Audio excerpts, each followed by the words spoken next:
Radiograf vena. Yang pertama, vena cava superior, di mana pada panah putih menunjukkan jugular interna dan vena subclavia kanan membentuk vena brachiocephalic kanan pendek yang ditunjukkan panah hitam. Vena azygos, panah hitam di atas bronkus kanan dan saluran ke dalam SFC dari posterior.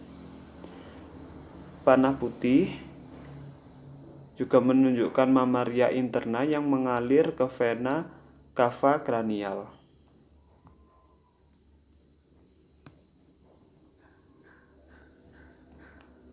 Tampilan rendering volume 3D dari vena cava sisi kiri yang persisten mengalir ke sinus koroner yang membesar.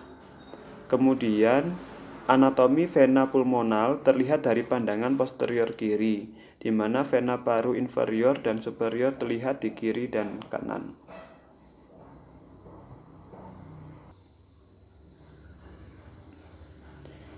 Terdapat dua patologi vena yang kami ulas pada kesempatan kali ini, yaitu yang pertama sindrom congesti pelvis dan sindrom May-Turner, di mana pada gambar sindrom congesti pelvis pada gambar A, kontras aksial meningkatkan gambar fase vena, menunjukkan vena gonad kiri melebar, yang tidak menunjukkan peningkatan terkait aliran pada gambar TOF aksial.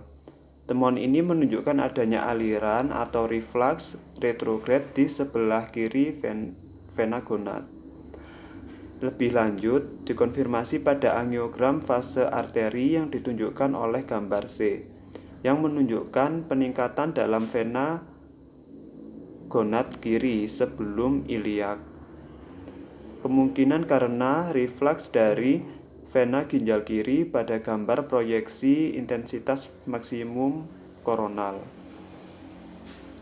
Kemudian, pada sindrom May-Turner, pada gambar A, pembalikan aliran di vena iliaka internal kiri pada gambar TOF aksial.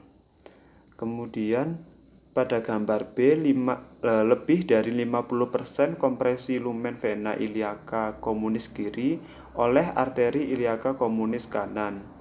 Kemudian, gambar C menunjukkan ketidakkeruhan dari vena iliaka internal. Pada gambar TOF bisa salah untuk adanya trombosis dan harus selalu dikorelasikan dengan gambar MRV. Vena iliaka internal kiri adalah vena. Pada gambar D dan E merupakan gambar MRV dan F menunjukkan beberapa varises pelvis, TOF, time of flight, MRV, magnetic venografi resonansi patologi pada pembuluh darah limfa. Anatomi dan fisiologi pada jantung.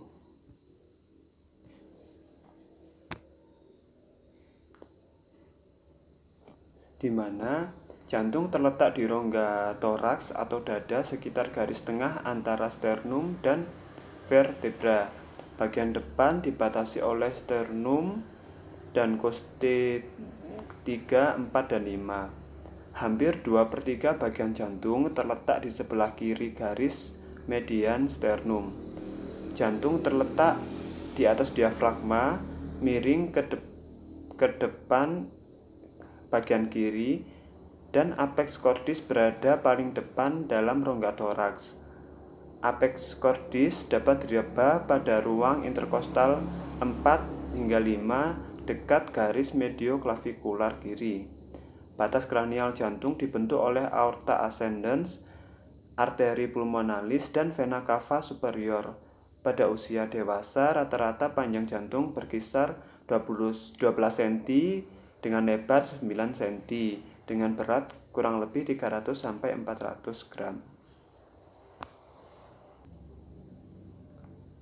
Dinding jantung terdiri dari 3 lapisan yang berbeda, yaitu Yang pertama, perikardium atau epikardium yang merupakan membran tipis di bagian luar yang membungkus jantung.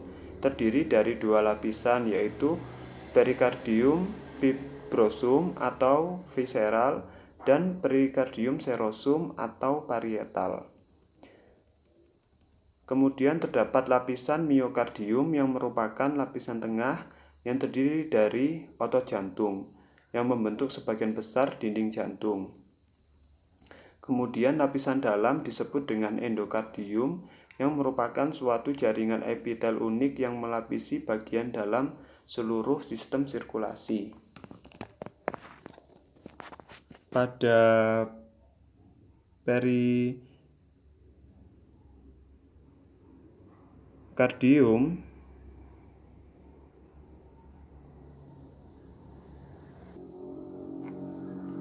tampilan jantung 3 dimensi pada radiograf CT jantung, di mana pada gambar A tanda panah menunjukkan alur atrioventrikular kanan dan arteri koroner kanan.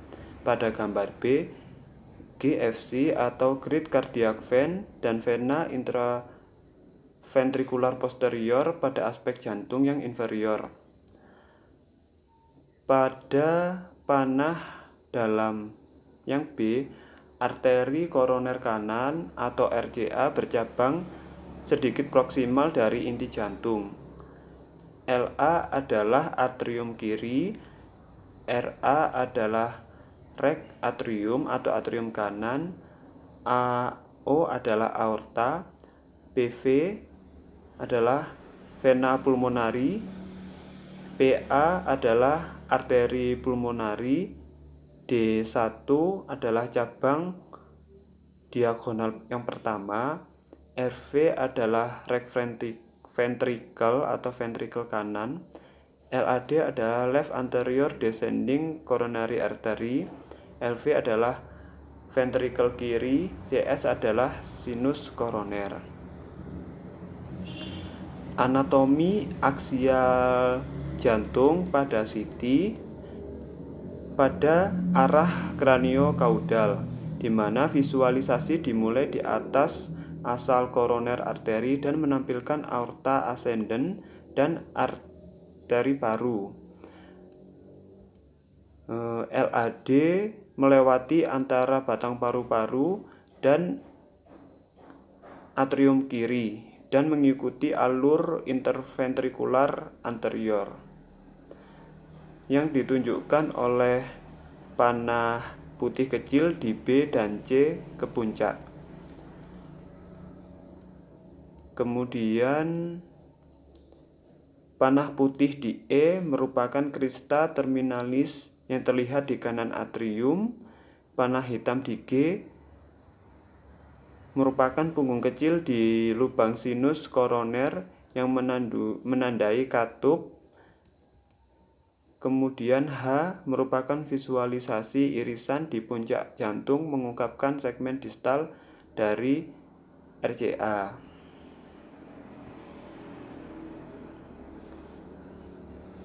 Kemudian vertikal long axis jantung pada image CT, di mana tampilan sumbu panjang vertikal jantung. Orientasi sumbu panjang vertikal ditampilkan sebagai garis dari apeks jantung melalui bagian tengah bidang katup mitral. Konfigurasi tubular dari rek atrium dan bentuk dari rek ventricle yang lebih segitiga mudah untuk dinilai. Kemudian dari panah putih di kiri lingkaran adalah arteri kiri, panah hitam di F merupakan alur anterioventrikular kiri.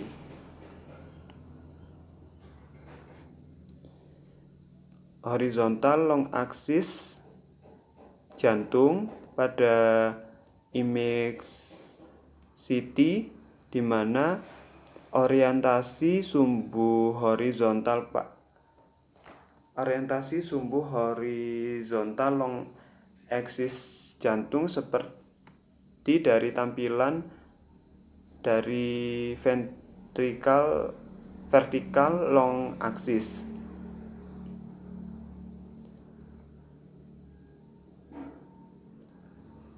Arteri koroner yang berbeda dapat digambarkan dari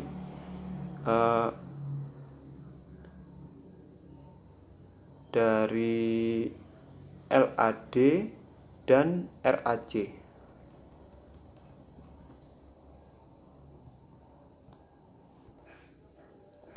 Patologi pada jantung yang pertama yaitu penyakit jantung koroner, di mana penyakit ini terjadi ketika pasokan darah yang kaya oksigen menuju otot jantung terhambat oleh plak pada pembuluh darah jantung atau arteri koroner.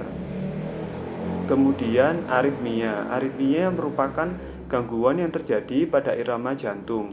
Biasanya penderita aritmia merasakan irama jantung yang terlalu cepat, terlalu lambat, atau tidak teratur. Kemudian penyakit jantung bawaan.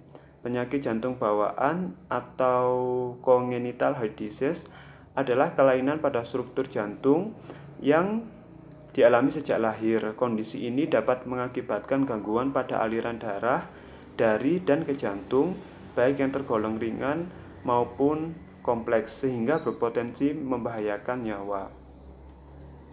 Salah satu contoh dari penyakit jantung bawaan yaitu stenosis katup pulmoner, di mana 10% penderita penyakit jantung bawaan mengalami